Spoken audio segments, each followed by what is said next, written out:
Hello everyone, welcome back to another video. तो इस video में हम लोग बात करने वाले हैं कि नीट 2024 के काउंसलिंग में आपको क्या क्या डॉक्यूमेंट की ज़रूरत लग सकती है और आपको क्या क्या डॉक्यूमेंट अभी से बना के रखने चाहिए। ठीक है, आपको सारे कलेक्ट करके रखने कि एक बार जब काउंसलिंग स्टार्ट हो तो आपको कोई हेक्टिक ना हो कि ये डॉक्यूमेंट नहीं है, वो डॉक्यूमेंट नहीं है। ठीक है, तो मेरा नाम है मनीष, MN सेकेंड ईयर में student at government medical college Akola. तो आ जाइए गाइज, हम लोग देखते हैं काउंसलिंग का प्रोसेस कैसे होता है। हम डॉक्यूमेंट बाद में देखेंगे, पहले हम लोग जान लेते हैं काउंसलिंग क्या होता है, काउंसलिंग का प्रोसेस क्या होता है। ठीक है, तो आ जाइए देखते हैं। तो पहले हम लोग बात करते हैं कि जो काउंसलिंग का जो प्रोसेस है वो कौन करवाता है। ठीक है, तो हमारे पास दो तरह की काउंसलिंग है, एक है ऑल इंडिया काउंसलिंग और एक है हमारे पास स्टेट काउंसलिंग। ठीक है, तो ऑल इंडिया काउंसलिंग जो है MCC करवाती है। ठीक है, MCC करवाती है। और जो स्टेट कोटा की जो काउंसलिंग होगी वो अलग अलग पार्टी करवाती है। जैसे मैं बोल सकता हूँ, महाराष्ट्र में जो काउंसलिंग करवाती है वो करवाती है CET सेल करवाती है। तो आपको पता होगा जो ऑल इंडिया का काउंसलिंग है वो 15% होता है और जो स्टेट काउंसलिंग है वो 85% सीट भरी जाती है। ठीक है, उससे बट ये एक्सेप्शन कहाँ कहाँ पे खाली, जैसे एम्स हो गया, जिपमर हो गया, ये सब के लिए जो है सेंट्रल गवर्नमेंट है ये सब सारे कॉलेज। तो इसकी जो काउंसलिंग होगी सारी ऑल इंडिया कोटा से काउंसलिंग होगी। ठीक है, तो हम लोग जानते हैं पहले क्या स्टेप्स है काउंसलिंग के कौन से स्टेप्स हैं कि इसके ये स्टेप के बाद ये स्टेप है, ये स्टेप के बाद ये स्टेप है, तो जो जानते हैं आज ये। ठीक है, तो फर्स्ट स्टेप है हमारे पास, फर्स्ट तो आपका रिजल्ट आएगा। ठीक है, 2024 का जो आपका रिजल्ट होगा वो आएगा। ठीक है, अब रिज़ल्ट आने के बाद क्या होगा, आपका काउंसलिंग का प्रोसेस स्टार्ट होगा। उसमें आपको ऑनलाइन रजिस्ट्रेशन करना होगा। ऑनलाइन रजिस्ट्रेशन के बाद में एप्लीकेशन फॉर्म भरना होगा, पेमेंट करना होगा। फिर आपका जो डॉक्यूमेंट्स जो मैं बताऊंगा लास्ट में, ठीक है, वो डॉक्यूमेंट्स को सारे अपलोड करना होगा। ठीक है, तो इसके लिए आपके पास काउंसलिंग के जब स्टार्ट हो जाएगा तब आपके पास समय नहीं होगा वो डॉक्यूमेंट बनाने के लिए, तो आपको पहले से ही डॉक्यूमेंट बना के रखना पड़ेगा। उसके बाद आपने जब फॉर्म वगैरह सब भर दिया तो आपके पास आएगी स्टेट मेरिट लिस्ट आएगी। अगर आपने स्टेट कोटा से भरा है तो आपके पास स्टेट मेरिट लिस्ट आएगी कि आपका स्टेट के अंदर क्या रैंक है। ठीक है, जितने लोग ने फॉर्म भरा है उसमें से आपका रैंक क्या है, उस पर स्टेट मेरिट लिस्ट आएगी। अगर आप ऑल इंडिया कोटा से भरोगे तो आपका ऑल इंडिया रैंक से आपका एडमिशन हो जाएगा। ठीक है, ये स्टेट मेरिट लिस्ट आने के बाद आपको चॉइस फिलिंग करना होगा कि आपको कौन सा कॉलेज चाहिए, कौन सा कॉलेज नहीं चाहिए, कौन सा कॉलेज आप प्रीफर करते हो, मतलब जो कॉलेज आप प्रीफर करते हो उसको ऊपर रखोगे, जो कॉलेज आप प्रीफर नहीं करते वो आप नीचे रखोगे। ये सब करना होगा। तो फर्स्ट राउंड आ गया हमारा, फर्स्ट राउंड का चॉइस फिलिंग होगा। फिर उसका रिजल्ट आ जाएगा फर्स्ट राउंड का कि कौन से कैंडिडेट सिलेक्ट हुए, कौन सिलेक्ट नहीं हुए। किसी को कॉलेज नहीं मिल रहा है, किसी को कॉलेज मिला होगा उस फर्स्ट राउंड में। कॉलेज का वो राउंड आने के बाद सिलेक्शन लेटर, जो तुम्हारा लिस्ट होगा वो आने के बाद आपको एक हफ्ते के अंदर कॉलेज में रिपोर्ट करना होता है कि मुझे यहाँ पे एडमिशन मिला, मैं जा सकता हूँ। ठीक है, जाऊँगा वहाँ पे। तो ये फर्स्ट राउंड का रिजल्ट आने के बाद कॉलेज में आपको जाना है, वहाँ पे जाकर बताना है कि मुझे ये मिला है। आपको सिलेक्शन लेटर आएगा, सिलेक्शन लेटर लेकर जाना है कि मुझे यहाँ पे एडमिशन लेना है। अगर आपने समझो आपको वो कॉलेज नहीं चाहिए तो आप लोग क्या कर सकते हो, उसको छोड़कर आप सेकंड राउंड में जा सकते हो। जिसको कॉलेज अच्छा लगा वो कॉलेज वो फर्स्ट राउंड में ही ले लेगा। ठीक है, अलॉट करवा लेगा। बस नहीं तो आप सेकंड राउंड में जाओगे। सेकंड राउंड का वापस से क्या होगा, चॉइस फिलिंग होगा। चॉइस फिलिंग होने के बाद वापस से उसका क्या आएगा, सिलेक्शन लिस्ट आएगा पूरा कि कौन से राउंड सेलेक्ट हुए। वापस आपको जाके कॉलेज में जाके जिसको सेकंड राउंड में आपको लेना है, समझो आपका मनपसंद कॉलेज मिल चुका है सेकंड राउंड में, तो आप जाके वहाँ पे जाके एडमिशन ले सकते हो। ये सब होने का सेकंड राउंड होने के बाद वापस से आते हैं। अब थर्ड राउंड में वो बच्चे जाएंगे जिसको सेकंड राउंड में फिर ये कॉलेज वगैरह अलॉट नहीं हुआ है। ठीक है, अलॉट नहीं हुआ है तो वापस से जो पेमेंट वगैरह अपलोड डॉक्यूमेंट वो सब वापस से करना पड़ेगा। इफ़ नॉट रजिस्टर, ठीक है, पहले रजिस्टर नहीं किया है आपने तो वापस से आपको रजिस्टर कर लेना है वहाँ थर्ड राउंड में। वापस से क्या आएगा, मेरिट लिस्ट आएगी। ठीक है, चॉइस फिलिंग करना है अपने को, वापस जाना है, कैंडिडेट डिक्लेयर होंगे, लिस्ट सारी आएगी कौन से कैंडिडेट को थर्ड राउंड में आपको सिलेक्ट हुए हो। फिर जाके आपको ज्वाइनिंग करना है। फिर इसके बाद आता है स्टेट वैकेंसी। ओके, फिर आता है अपना कट ऑफ और MBBS BDS और MBBS का कट ऑफ दिखा देंगे। तो गाइज ये काउंसलिंग इतनी ज़रूरी क्यों हो जाती है कि देखो समझो हमारे हम अगर हमारे पास दो बच्चे हैं। ठीक है, एक का मार्क्स आया है 610 और एक का मार्क्स आया है 640। ठीक है, आपके हिसाब से इन दोनों में से किसको अच्छा कॉलेज मिलना चाहिए? ऑफकोर्स आप बोलोगे 640 वाले को। ठीक है, 610 वाले को उससे लो ग्रेड का कॉलेज मिलेगा जिसको जितना 640 वाले को मिलेगा, ये होना चाहिए।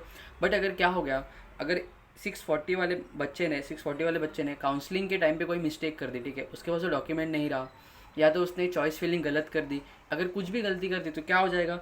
और 610 वाले बच्चे ने बहुत अच्छे से काउंसलिंग की उसने, चॉइस फिलिंग अच्छे से की उसने, सारा डॉक्यूमेंट अपना जमा करके रखा, सब सबमिट किया उसने। तो क्या होगा, इस 640 वाले बच्चे को अच्छा कॉलेज मिलेगा और 610 वाले बच्चे को अच्छा कॉलेज मिलेगा और इस 640 वाले को नहीं मिल पाएगा। तो काउंसलिंग भी बहुत ज़रूरी हो जाती है यहाँ पे, ठीक है। अब मैं बात करता हूँ जो क्या क्या डॉक्यूमेंट्स लगेंगे, क्या आपको क्या क्या डॉक्यूमेंट्स अभी तक अभी अभी से जमा करके रखने हैं, ठीक है। फर्स्ट आता है हमारे पास फर्स्ट आता है हमारे पास नीट का जो एडमिट कार्ड था आपका, ठीक है। जो आपका एडमिट कार्ड था अभी आपने एग्ज़ाम के टाइम पे लेके गए होगे, तो उसकी एक कॉपी चाहिए एडमिट कार्ड की। वो सारा फिल होना चाहिए, उस पर फ़ोटो, थंब इम्प्रेशन, सिग्नेचर, जो आपने सिग्नेचर किया था वो, और वो जो passport post card size photo लगाया था ना सेकंड वाले पेज पे, वो भी आपका सारा सब फिल होना चाहिए वहाँ पे, ठीक है। नेक्स्ट, ऑनलाइन एप्लीकेशन चाहिए, ठीक है। जो भी आपने सीईटी का, मतलब जो आपने स्टेट कोटा से या तो ऑल इंडिया कोटा से जो काउंसलिंग के टाइम पे जो आपने फॉर्म भरा था उसका पूरा प्रिंट चाहिए, ठीक है। ऑनलाइन एप्लीकेशन फॉर्म चाहिए। थर्ड, जो आपका मार्कशीट होगा, जो आपका रिजल्ट आएगा उसकी पूरी प्रिंट चाहिए, ठीक है। फिर चाहिए हमको एक नेशनलिटी सर्टिफिकेट। नेशनलिटी सर्टिफिकेट क्यों, क्योंकि आप इंडियन हो ये जानने के लिए, ठीक है। तो नेशनलिटी सर्टिफिकेट में आप क्या क्या दे सकते हो ज़रा देख लेते हैं हम लोग। वो हो सकता है पासपोर्ट हो सकता है, ठीक है। स्कूल लिविंग सर्टिफिकेट हो सकता है, या तो ट्वेल्थ स्टैंडर्ड का nationality candidate as a Indian, ठीक है। ट्वेल्थ का कुछ भी आपका प्रूफ हुआ तो वो आप दे सकते हो। फिर आता है हमारे पास डोमोसाइल, ठीक है।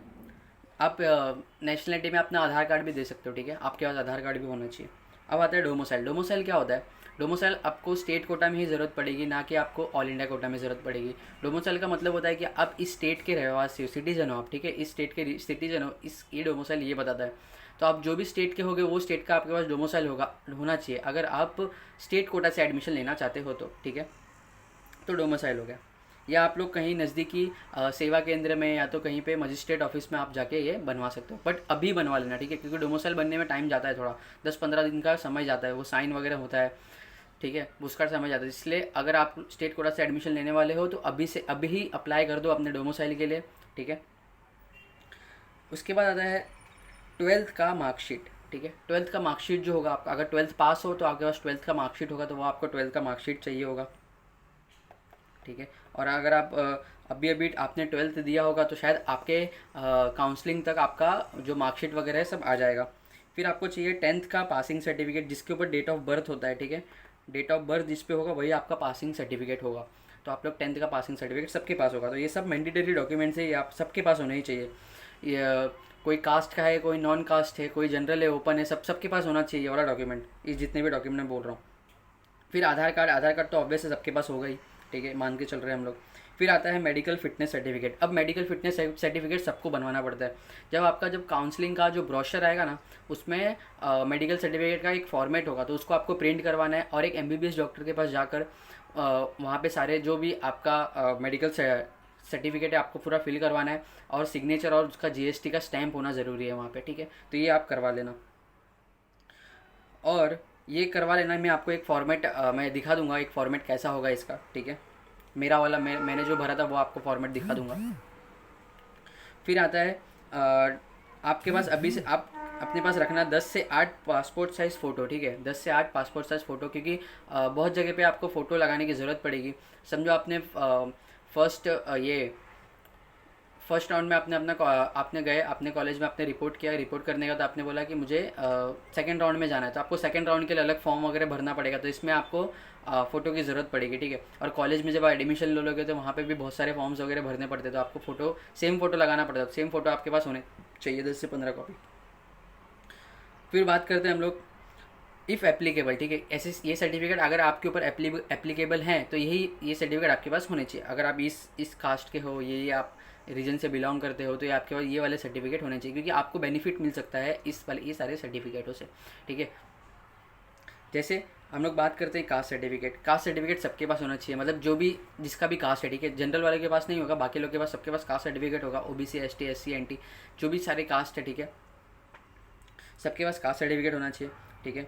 ये कास्ट सर्टिफिकेट जो है खाली ऑल इंडिया कोटा में लगेगा, ठीक है। मतलब स्टेट कोटा में भी लगेगा, बट खाली कास्ट सर्टिफिकेट होना चाहिए ऑल इंडिया वालों के पास, अगर आपके पास कास्ट सर्टिफिकेट। बट अगर आप स्टेट कोटा से लोगे, मैं स्पेसिफिक महाराष्ट्र की बात कर रहा हूँ, ठीक है। अगर आप स्टेट कोटा से एडमिशन ले रहे हो तो आपके पास कास्ट वैलिडिटी सर्टिफिकेट भी होना चाहिए, ठीक है। और ये कास्ट वैलिडिटी सर्टिफिकेट का के लिए स्टेट कोटा में, ठीक है, state quota cast validity certificate कि जो आपका जो कास्ट सर्टिफिकेट है वो वैलिड है कि नहीं है, इसके ऊपर भी एक सर्टिफिकेट होता है, वो महाराष्ट्र में आपको बनवा लेना है, ठीक है, अगर आपका कोई कास्ट है। फिर आता है नॉन क्रिमिनरी सर्टिफिकेट। इस सर्टिफिकेट का मतलब होता है अगर आपकी फैमिली की इनकम 8 लाख से अगर कम है तो आपके पास ये वाले सर्टिफिकेट होना चाहिए, क्योंकि आपको इससे बेनिफिट हो सकता है, स्कॉलरशिप मिल सकती है, ठीक है। इसका एक और है कि आप इनकम सर्टिफिकेट बनवा लो कि आपका 8 लाख से इनकम कम है, ठीक है। अगर आप एक्स सर्विसमैन हो, अगर आपके घर पे कोई एक्स सर्विसमैन है, आपके फादर या तो आपकी मदर जो भी है, एक भाई है, तो एक्स सर्विसमैन है, ठीक है, तो आपके पास D1 D2 D3 सर्टिफिकेट होना चाहिए, एक्स सर्विसमैन सर्टिफिकेट, ठीक है। हाँ, मतलब जो गवर्नमेंट के लिए काम करते थे वैसे। अगर आप डिफेंस में थे, ठीक है, अगर आप डिफेंस में थे तो D1 D2 सर्टिफिकेट बनता है डोमिसाइल, ठीक है, डोमिसाइल 1 डोमिसाइल 2। अगर आपका ट्रांसफ़र हो चुका है, transfer certificate and domicile of an other than Maharashtra certificate of a parent, अगर आपका ट्रांसफ़र था महाराष्ट्र में नहीं, आप कोई बाहर काम करते, ठीक है, तो उसका सर्टिफिकेट होना चाहिए आपके पेरेंट्स का। इससे बहुत आपको फ़ायदा मिलता है कि आपको प्रेफरेंस ज़्यादा दिया जाता है कि आप कम मार्क्स में भी आपका अच्छा एडमिशन हो जाएगा।